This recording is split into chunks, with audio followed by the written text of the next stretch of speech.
Hey, with summertime comes the fun treats for the kids, and we are making fruit roll-ups again out of our sour cherries. Yeah, these guys got some tartness and some sourness to them, and we are just going to cook these things down because we don't worry about pitting them because we use a strainer, and it works fantastic.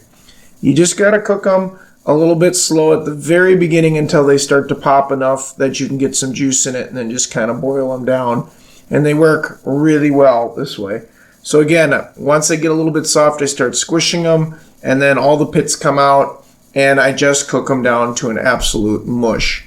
Once I've got it cooked down to a mush, I like to pour it into a pumpkin strainer.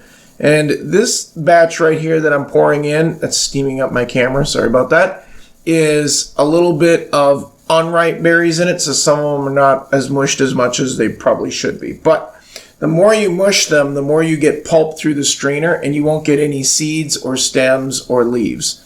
So Julie here is knocking it through the strainer. You can actually, if you want, don't cook it as far, and you will get a juice out of this. But again, I want the pulp. So this is what it looks like, when we're pretty much done. We've got kind of a thick, pulpy material. It's very red, it's very pretty, and it's very sour and kind of tart, but whatever. You add a couple cups of sugar to it to flavor.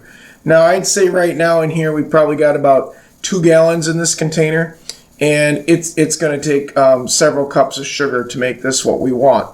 I would say probably at least per gallon, maybe a cup of sugar, but you got to really do that by taste, folks. You got to put the sugar in and then just kind of let it sit and settle and enhance the flavor and come back to it.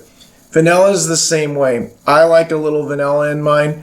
I'm going to put probably close to half a tablespoon in by the time it gets done, just so I can get that kind of cherry vanilla fruit roll-up flavor.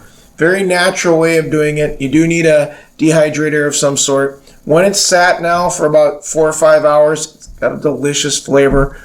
It's time to bring my bride in here. This is Molly again, and she is taking plastic wrap, cling wrap, whatever you want to call this clear plasticky stuff, and she's putting it down on her trays. And what she's doing is she's rolling it over the center piece of the tray to try to get the tray to, have a piece of plastic on it so that we can roll and make the fruit roll up on. Now, there's different ways of doing this, but this works the best for us. She takes a little bit of spray oil and she puts the spray oil on it, and then she's gonna set that off to the side and make up a whole bunch of these, and then we're gonna make the fruit roll up. So you've got the spray oil on it, and then you've also, of course, got, like the plastic wrap on it, and that works out really well for making a fruit roll-up. I mean, this just actually works really well. So she's going to kind of stir it up, because sometimes the liquid separates from the pulp, and she's going to lay this down about as thick as she can without getting too close to the edges, because you really don't want this thing to leave your plastic, okay? Your plastic is how you're going to roll these up and store them.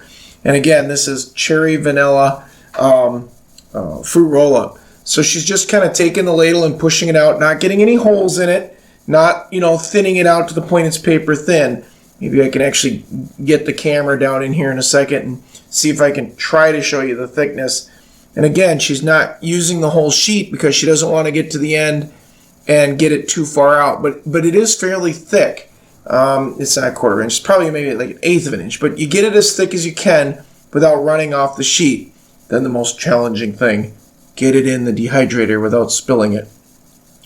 Once she gets in the dehydrator, folks, it's ready to kick in gear. Everybody's dehydrator is different. I like to do mine at 135 degrees for about 18 hours. Now, I don't do it though in 18 hours straight typically. I do 9, I check it, and then I come back and do the other 9 or so, okay? And that works out really well for me. If I cook it too fast, it cracks and gets kind of crunchy and brittle. If I cook it too slow, it takes forever. But this is how it works. Now, we're at the end here. I think there's less than an hour left, and I'm checking these. And look how these look. They look great. Now, if you touch them with your finger, they're a tad tacky, but they're not sticky enough to stick to your finger. That's the difference. And you roll up the one edge that you had hidden under, and then you start rolling it on itself.